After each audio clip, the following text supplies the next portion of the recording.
यहाँ पर अशोका लिमिटेड नाम से कंपनी है बेटा, जो मशीन परचेज़ कर रही है। क्या परचेज़ कर रही है? मशीन परचेज़ कर रही है, ठीक है।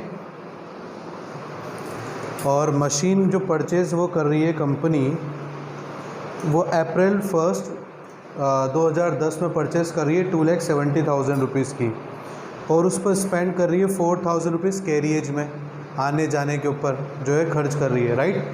उसके अलावा उसके ऊपर इंस्टॉलेशन का खर्चा आता है, कंपनी का इंस्टॉलेशन का खर्चा आता है 6,000 रुपये का। कितने का आता है बेटा? 6,000 रुपये का, ठीक है।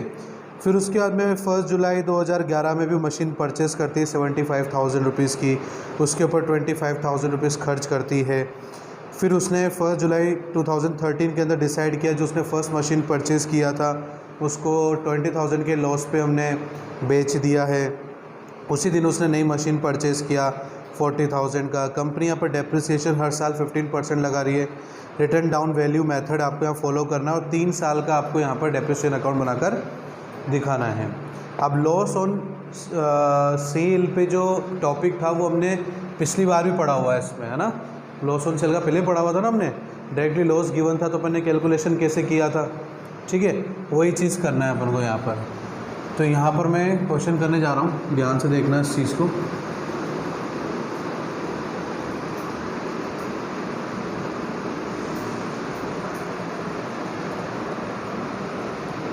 ये आपका डेबिट साइड है, ये क्रेडिट साइड,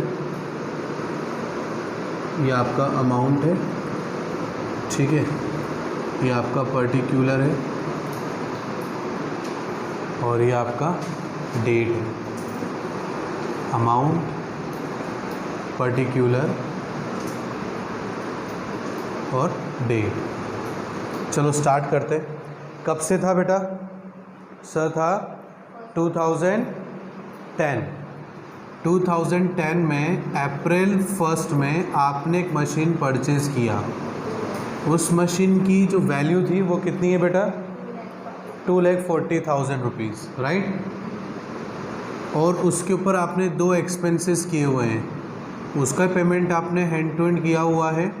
एक तो है 6,000 का, राइट, और एक कितने का बच्चों? 4,000 का। टोटल कितना हो गया? 2,50,000, ठीक है। इसके बीच में हमने कुछ भी नहीं किया, तो पूरे साल भर ये काम आया हमारे। तो 2011 में मार्च 31 में जब हमने डेप्रिसिएशन लगाया तो पूरे साल का लगेगा, राइट। वैल्यू कितनी हो गई है? 2,50,000। इसके ऊपर 15% लगेगा, कितनी वैल्यू आएगी बेटा? 37,500। अब आप यहाँ पर बैलेंस कर दो बेटा 31 मार्च में, बाय बैलेंस CD। तो 2,50,000 रुपीज़ ग्रैंड टोटल होना चाहिए। उसमें से 37,500 लेस करोगे, क्या आएगा बेटा अमाउंट? 2,12,500, ठीक है। आया समझ में? अब इसको हम नेक्स्ट ईयर ट्रांसफ़र कर देंगे, मतलब 2011 का क्लोजिंग है तो यहाँ पर 2011 का ओपनिंग हो जाएगा, और यहाँ लिखेंगे टू बैलेंस BD, ठीक है, और 2,12,500 रुपीज़। क्या इस साल हमने कोई मशीन परचेज़ किया है क्या? 2011 में देखो, चेक करो, हाँ जुलाई में। तो यहाँ पर जुलाई 1 में हमने एक मशीन परचेज़ किया। क्या कीमत है बेटा मशीन की? हाँ 75,000। और कोई एक्सपेंसेस किया है क्या उसके ऊपर? कितने का किया बेटा? हाँ 25,000। तो टोटल मशीन कितने की हो गई हमारी? है 1 लाख रुपीज़ की। इसके बाद तो हमने कुछ नहीं किया बेटा।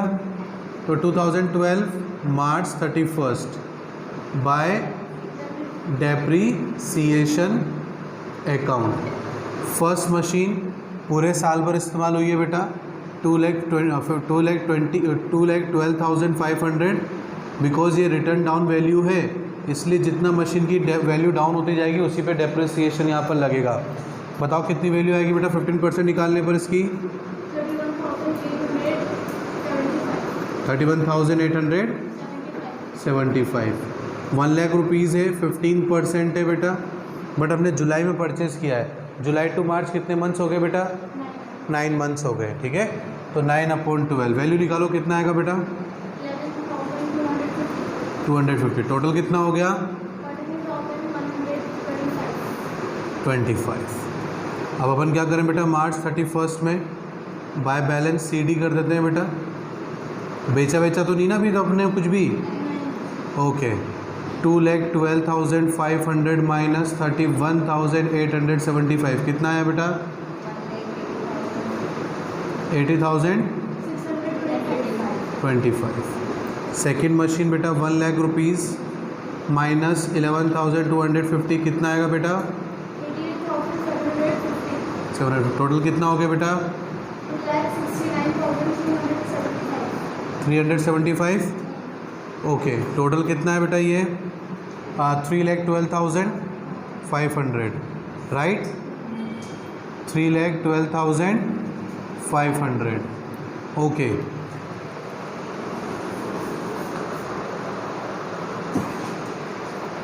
यहाँ पर हम इसको लिखेंगे बेटा दोबारा से। 2012 का ओपनिंग है बेटा अप्रैल 1 में, टू बैलेंस BD आएगा बेटा। फर्स्ट मशीन की वैल्यू कितनी है बेटा हमारे पास में? 1,80,625। सेकेंड वैल्यू कितनी बेटा हमारे पास में? 88,750। टोटल वैल्यू कितनी हो गई बेटा? 2,69,375, राइट। 2012 में हमने कब मशीन को बेचा है देखो आप? 2012 में 13 में बेचा है क्या? तो 13 में कब बेचा है देखो? 1 जनवरी, मतलब आ गया वो, इसी साल में आ जाएगा, right. 2013 January 1 by bank account. Amount given नहीं है बेटा इसमें ना, अमाउंट गिवन नहीं है ना, अमाउंट निकालना पड़ेगा। अमाउंट कैसे निकालेंगे? जैसे हमने पिछली बार निकाला था, ठीक है। पिछली बार कैसे निकाला था बताओ आप? वर्किंग नोट है, पहले हम यहाँ पर कैलकुलेट करेंगे डेप्रिसिएशन, जो मशीन हम बेच रहे हैं ना उसका डेप्रिसिएशन निकालेंगे। हमारे पास में यहाँ पर मशीन की करंट वैल्यू कितनी है बेटा? हमारे पास में करंट वैल्यू है 1,80,625, राइट बेटा। अब हम उसको बेच रहे हैं, कब बेच रहे हैं? जनवरी 1 में, मतलब हमारे पास 7 कब तक था उसका? दिसंबर 31 तक का। तो डेप्रिसिएशन कब लगेगा? अप्रैल टू 31 दिसंबर तक का, ठीक है बेटा। तो यहाँ पर हम लेस करेंगे डेप्रिसिएशन 1,80,625 इंटू 15/100, और 1 अप्रैल से लेकर 31 दिसंबर कितने मंथ्स हो गए बेटा? जल्दी बताओ। हाँ, 9 मंथ्स। 9/12 कैलकुलेट करो कितना आएगा बेटा वैल्यू डेप्रिसिएशन की? निकाली है किसी ने? बताओ।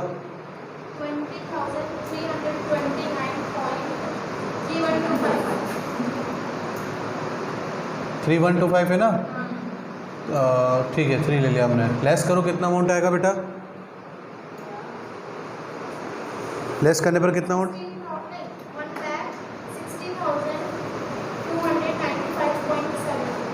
16,295.7। ठीक है बेटा। अब अपन को यहाँ पर क्या करते हैं बेटा?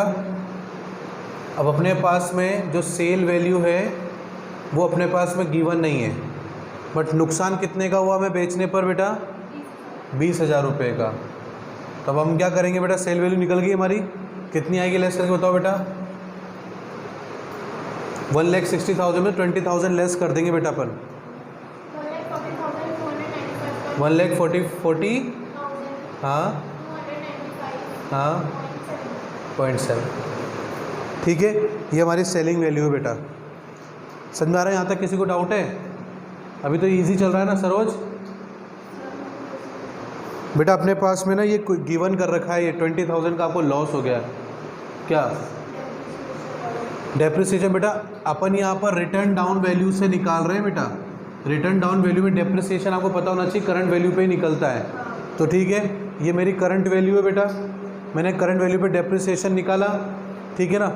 अब मुझे ये तो अपन ने माइनस करके निकाल लिया, बट मेरे पास में ये वैल्यू गिवन नहीं थी बेटा। मेरे पास डायरेक्टली ये लॉस गिवन है कि भाई मेरे को लॉस ऑन सेल हुआ है 20,000 रुपीज़ का। तो बताओ मैंने कितने बेचा होगा उसको। तो जाहिर सी बात है बेटा 1,60,000 में से मैं 20,000 लेस कर दूंगा तो 140 मेरे पास वैल्यू आ गई। तो उसमें अमाउंट भी दे रखा होगा क्वेश्चन के आंसर में 1,40,305। हाँ कोई दिक्कत नहीं है, इतना फ़र्क चलता है। एग्जैक्टली पॉइंट में आंसर आता है ना तो इतना फ़र्क चलता है बेटा इससे ना, आप एग्जैक्ट मेजर करने की ज़रूरत नहीं है अगर पॉइंट में आंसर आ रहा है तो। ठीक है 1,40,000 अपना 295 आ रहा है, 10 रुपीज़ का फ़र्क है, तो इसमें ज़्यादा घबराना नहीं है अपन को। ठीक है ना। तो आपने मशीन कितने बेचा बेटा 1,40,295.5। ठीक है। और डेप्रिसिएशन भी लगा बेटा जनवरी 1 में, bye depreciation account first machine का कितना डेप्रिसिएशन बेटा 20,329.3। ठीक है। और उसके बाद में जनवरी 1 में by loss on sale of machine account, first machine बेचा बेटा आपने तो कितने का लॉस लगा 20,000 रुपीज़ का। इज़ दैट क्लियर बेटा।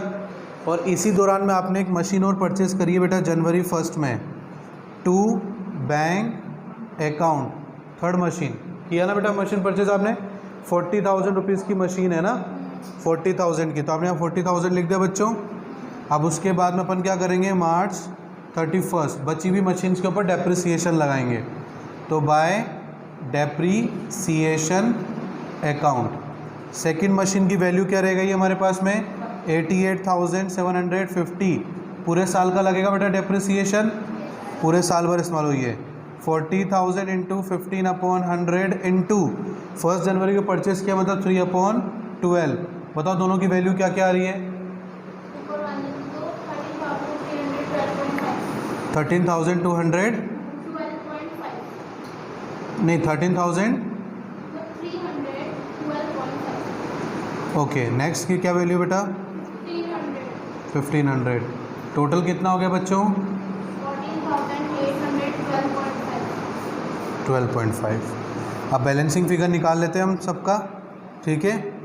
तो मार्च 31 by balance CD second machine की वैल्यू कितनी है बेटा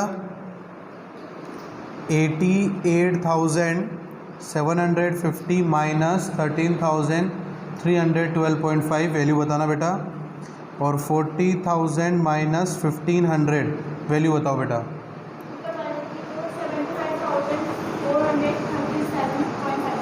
400। हाँ नीचे ही क्या बेटा 500। टोटल कितना आ गया बेटा 0.5। ठीक है बेटा। अब इसको क्लोज कर दो। क्लोज करने पर दोनों का अमाउंट सिमिलर आना चाहिए।